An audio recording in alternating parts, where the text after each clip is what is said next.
그러면 아빠 비자 2.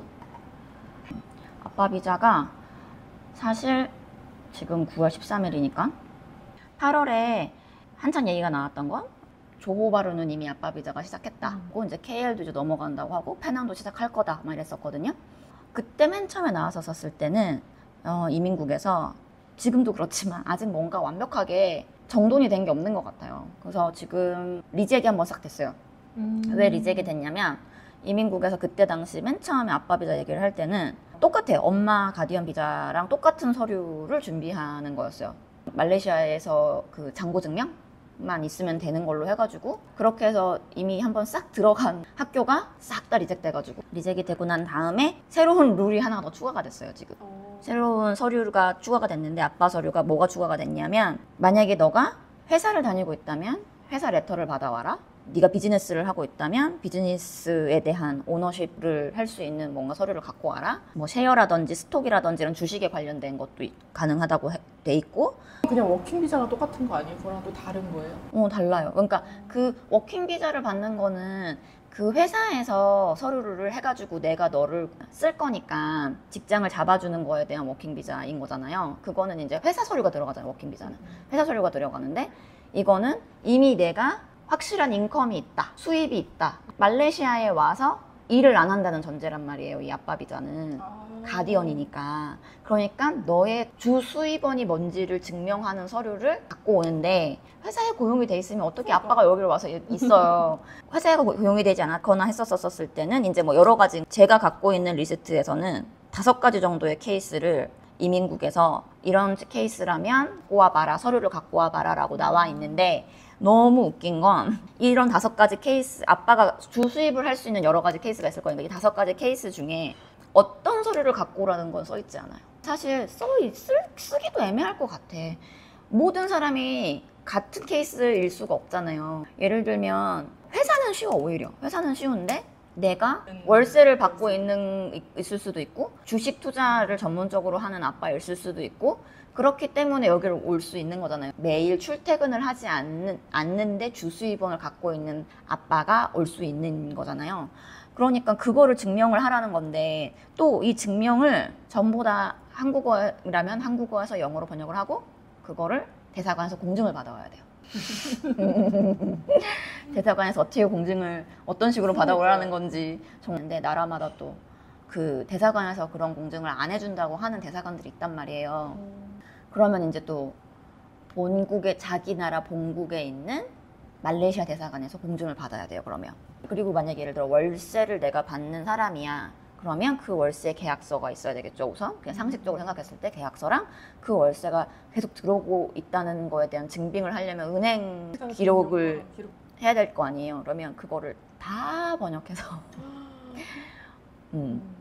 공증 받아야 돼요. 공증 받아야 되고 다행히 우리나라 대사관은 이런 부분에서는 좀 협조적이어가지고 공증 받는 거는 크게 어렵지는 않은데 문제는 이렇게 내가 생각했었을 때 이런 수입을 갖고 있고 이런 계약서라든지 이런 거를 증빙을 할 수 있는 거라고 갖다 줬었을 때 이민국에서 봐서 내가 아니 이거 말고 다른 것도 추가해라고 하면 그 추가 증빙을 계속 해야 되는 건데 그거에 대한 명확한 가이드라인이 아직 나와 있는 게 없어서 근데 한 가지는 제가 지금 알고 있는 건 그렇게 앞에 일선에서 한 번에 딱 다 리젝이 됐다고 했잖아요.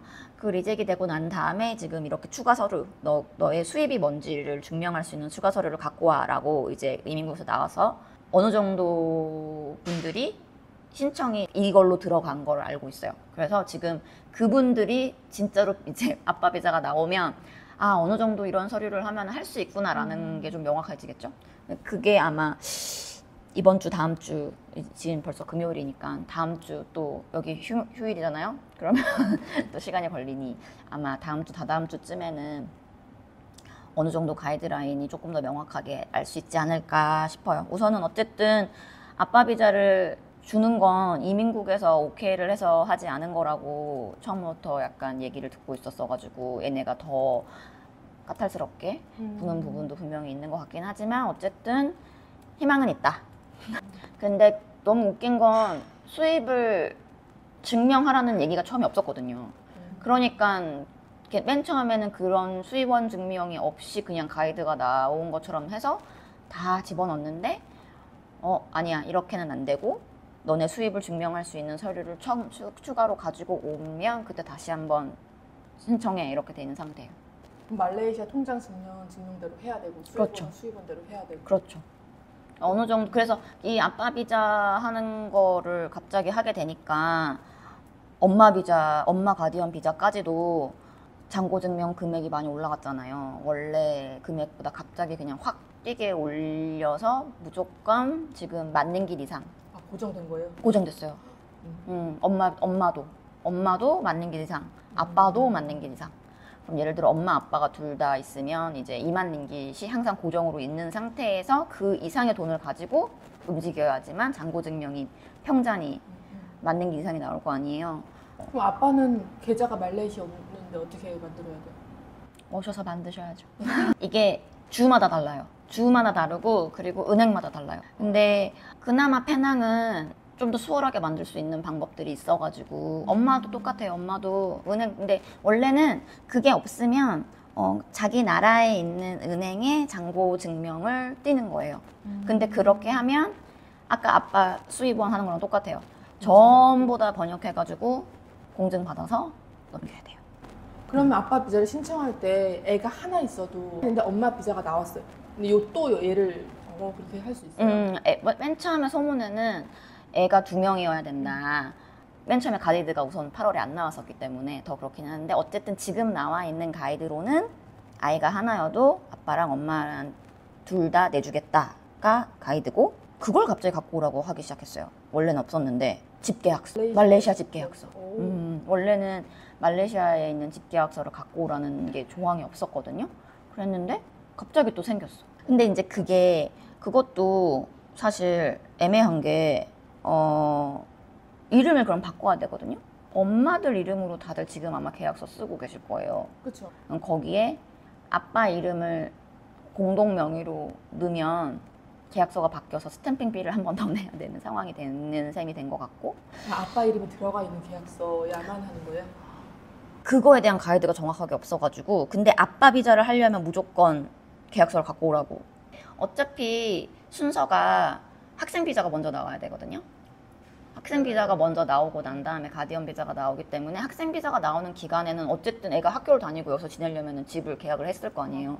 근데 이제 그 집 계약서가 스탬핑이 나오려면 스탬핑이라고, 우리는 스탬핑이라고 하는데 집 계약서를 하고 나면 우리나라처럼 계약서를 하고 난 다음에 정부기관에 가져가가지고 그 뒤에다가 정부 스탬핑 피를 돈을 더 내고 종이를 한 장 더 받아요. 이 계약서를 나라가 보증해주는 개념 비슷하게 들어가는 게 있는데 돈을 내야 되거든요. 그 스탬핑이라고.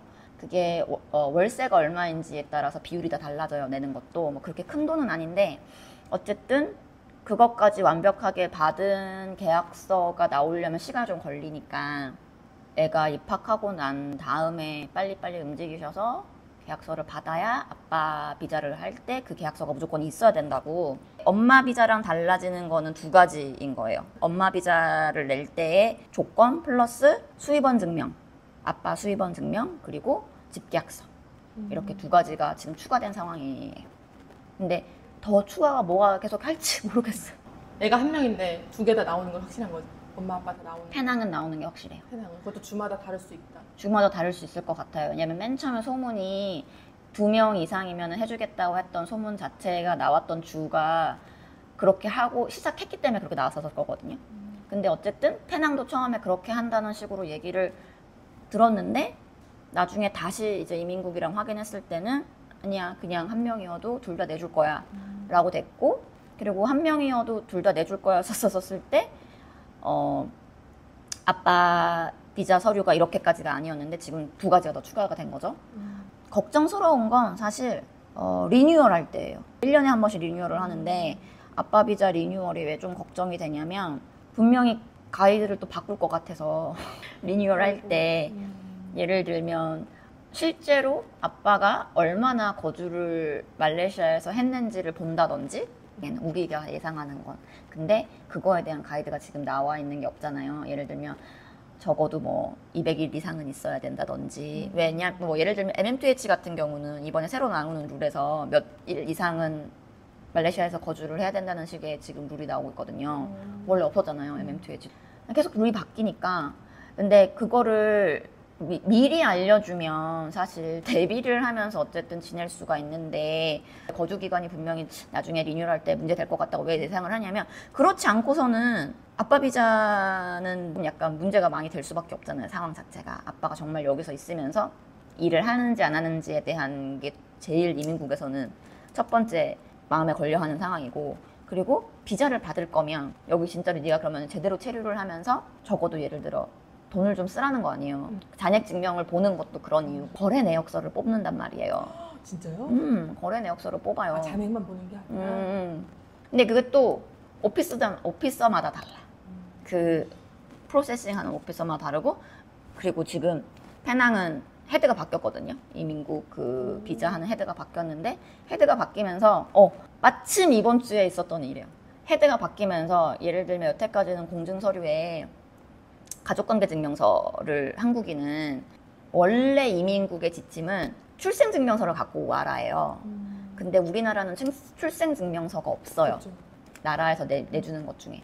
그렇기 때문에 우리나라는 아이 기본증명서랑 가족관계증명서를 동시에 내거든요. 이거 두 개를 내면 다른 나라에서 하는 출생증명서랑 같은 효과를 낸다라고 해가지고 이걸 두 개를 이제 우리나라는 내는데 그 전까지는 가족관계증명서도 우리 회사는 원래 나오는 지침대로 하기 때문에 우리 회사에서 이제 비자 프로세스를 하시는 분들은 우리가 이미 그 아이 기준으로 가족관계증명서를 뽑는 걸 얘기를 해서 그렇게 다 이렇게 가는데 그게 원래는 정석인데 사실 가족관계증명서라는 게 엄마 이름으로 뽑아도 엄마 밑으로 아이 이름이 나와 있고 왜 가족관계증명서를 뽑냐면 다른 나라 출생증명서는 출생증명을 보면 엄마가 누구고 아빠가 누구고 그래서 출생한 애가 얘야가 출생증명서인 건데 우리나라는 출생증명서가 없으니까 가족관계증명서를 띄면 거기에 엄마 아빠 이름이 나오고 애 이름이 나온단 말이에요. 근데 엄마 이름으로 띄어도 사실은 밑에 애 이름이 나오기는 하잖아요.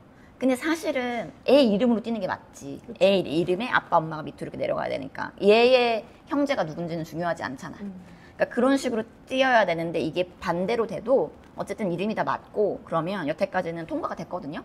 정석은 아니지만 어쨌든 통과가 됐는데 이제 안 돼요. 무조건 아이 이름 우선으로 해가지고 띄는 것만 되는 걸로 해서 이번 주에 그렇게 됐던 서류도 다 리젝트 됐어요. 여태까지 됐어요. 정석대로 움직이는 게 제일 맞기는 하지만 그래도 괜찮았던 게 또 이렇게 아니야 무조건 이렇게 해야 돼 이렇게도 되고 그것 때문에 리젝트 당하기도 하고 하니까 분명히 아빠 비자도 그럴 거란 말이에요. 뭔가 얘네가 딱 하나를 또 이렇게 잡고 아니야 이거는 무조건 내가 원하는 그걸로 갖고 와 이럴 수 있고 하니까 아빠 비자는 리뉴얼 할 때도 조금 내년에 리뉴얼 하시는 분들은 날짜라든지 이런 거 조금 잘 생각하면서 지내시는 게 좋을 것 같다라고 저희끼리는 얘기하는데 그런 건 지침은 내려와 있는 게 없죠. 그러면 이제 이렇게 얘기하면 그럼 며칠 정도 있으면 안전할까요? 저도 모르겠어요. 지침이 좀 나오고 뭘 해야 200일이면 안전해요 아버님은 300일이어야 되니까 무조건 오래 계셔야 돼요 뭐 이런 식이 되는데 근데 사실 우리는 여름방학 때 한국으로 돌아가기도 그렇죠. 하고 여태까지 엄마 가디언 비자 썼을 땐 전혀 문제가 되지 않았던 것들이 나중에 문제가 되지 않을까라고 예상을 좀 하니까 생각하시면서 아빠 비자는 받으시는 게 좋을 것 같아. 애매하죠? 근데 분명히 뭔가 추가 사항이 나오지 않을까라고 저희끼리는 얘기해요. 왜냐면 지금 이거 새로 하는 것도 처음에 분명히 없었던 조건들이 계속 생기고 있으니까. 그리고 맨 처음에는 이것도 없었어. 집계약서도. 그러니까 맨 처음에 나왔던 지침은 어쨌든 엄마 비자랑 똑같았다 그랬잖아요. 잔액 증명만 해라 였었단 말이에요. 그랬는데 올 리젝 그러고서 수입원 증명해가 그 다음에 나왔고 그러고 갑자기 계약서 집계약서도 갖고 와 이렇게 된 거라서 집계약서가 그거를 다 뒷받침해 주는 건 아닌데 사실 그지.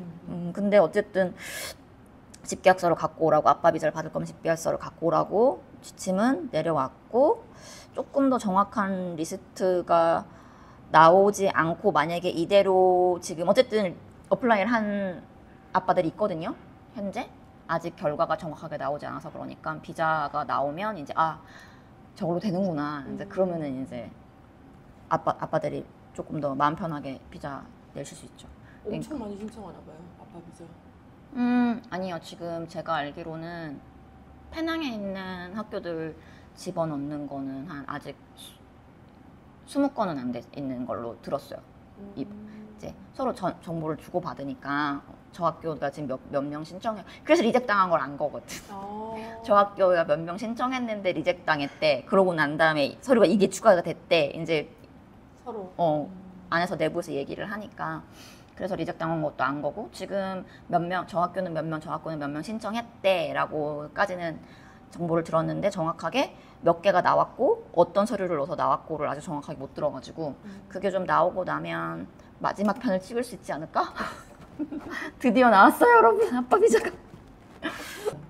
좀 이렇게 리스트업을 명확하게 해줘야 되는데 그게 없어가지고 아쉽죠. 근데 어쩔 수 없죠. 우리가 지금 그런 나라에 아이를 유학시키려고 하는 거니까 거기 법을 따라야죠. 하라는 대로. 근데 좀 아쉬운 건 어쨌든 이번에 그 은행 잔고 증명도 갑자기 금액을 올리고 갑자기 올려서 썼을 때 이제 리뉴얼한 분들이 제일 피해 아닌 피해를 많이 본 거죠. 미리 준비할 수 있는 시간이 없이 그냥 무조건 어쨌든 니는 밸런스 무조건 평단으로 맞춰 해가지고 앞에가 안 된 금액이 그만큼 당연히 준비를 안 하고 있었을 거 아니에요. 갑자기 큰 돈을 은행에 넣어서 평단을 맞췄어야 되는데 지금 환율 되게 안 좋잖아요. 맞아요. 너무 많이 올랐어요. 환율이 안 좋은데 어쨌든 평단을 맞춰야 되니까 어쩔 수 없이 환전하신 분들 꽤 계실 거예요. 어떡해. 맞는 길 이상으로 맞춰오라 그러니까 맞춰가야지. 비자 받으려면. 그렇습니다.